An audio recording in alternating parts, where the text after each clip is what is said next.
Good morning, people. That's the light of the rising sun behind me, shining on the house.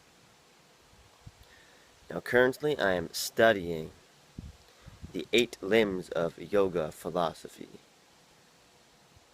And there's this one in particular. It's on the first limb, which is the Yamas. And the second Yama is Satya. There are 5 Yamas. This is the second.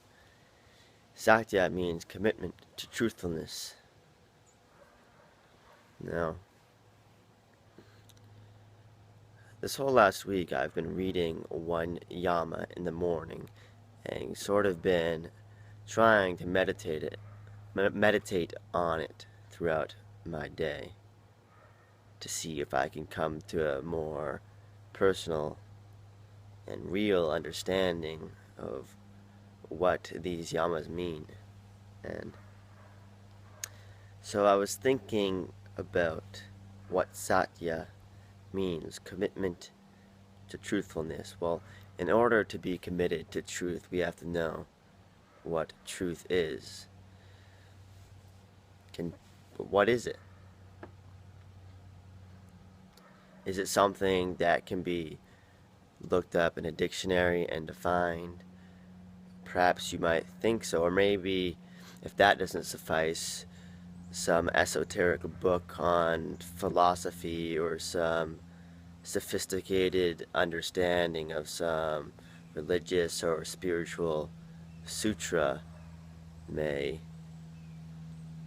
have the answer to what truth is. Now, even though this is only maybe my second week or so of knowing what Satya is, like particularly Yama, before last weekend actually I didn't even know that it was a thing. I didn't know the Sanskrit Satya, but I feel like I've been dabbling in this question of what is truth for at least a few years now, and from what I have come to understand, truth is that which is. It is truth. Things are the way they are, regardless of how we choose to think about them or talk about them. The truth is that which refuses to go away when it is ignored or forgotten about or just never even bothered to be understood in the first place. So if we take this idea of truth as what is, which is beyond human intellectualization or thinking about, then in that world of our thoughts and the way we choose to go about things in a mentally informed or conscious lifestyle, what does it mean to be aligned with the truth? Well, first and foremost, that means shutting the fuck up and letting what is true ring true, instead of being so quick to blanket our preconceptions about the world over whatever it is that we're dealing with in life. How about just come to it with a silence of understanding?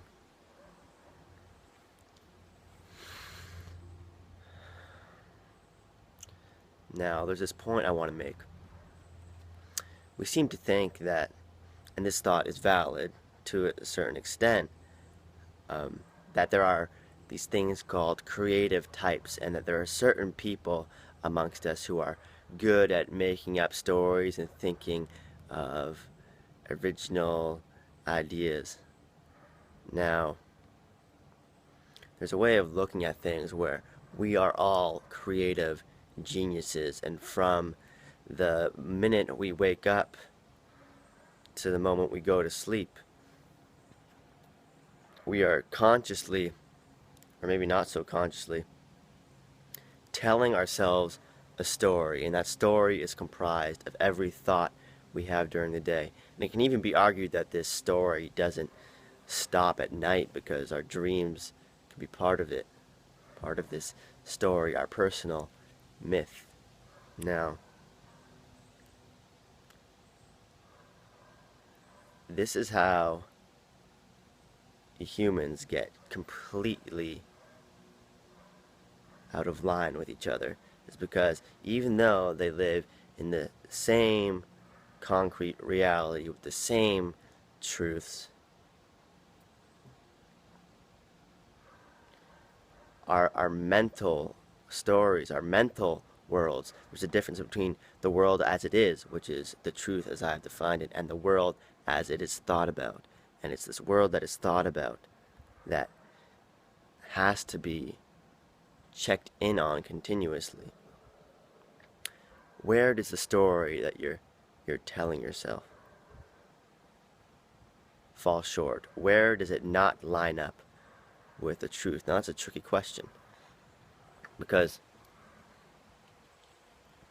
really my point in bringing up this whole creative type point is that we are all creative geniuses, and that we ought to be aware of the story we're telling ourselves, and where our story is bullshit and isn't serving us and the people around us.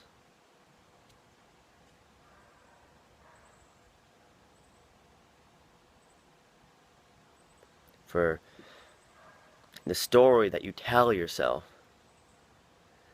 is only ever an intellectual grasping of the truth if you choose to live in a lifestyle that is consciously informed by this idea of the truth.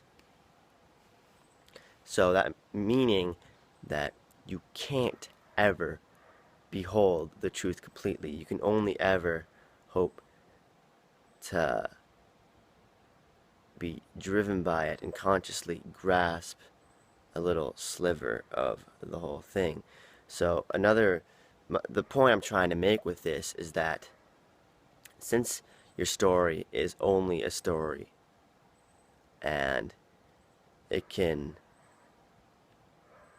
manifest in a number of different ways, from positive to negative, why not choose that version, the story of yourself that is the most actualizing, that serves you the most out of any story you could possibly be telling yourself? And this story is the story of who you are, the world you live in, the things you do, the people you come into contact with, the morals you stand by, the truths or whatever that is your sort of call to action in life.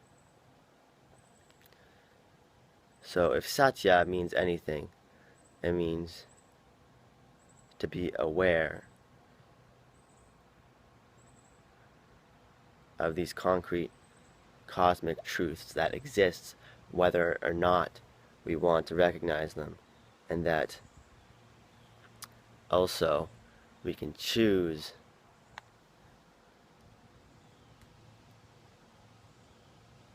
to live by them, or at least try to, in the hopes that we can create the most vital, happy, whole, spiritual lives that we can. That concludes Morning Musings with your good friend, or muse, or however you want to think about me.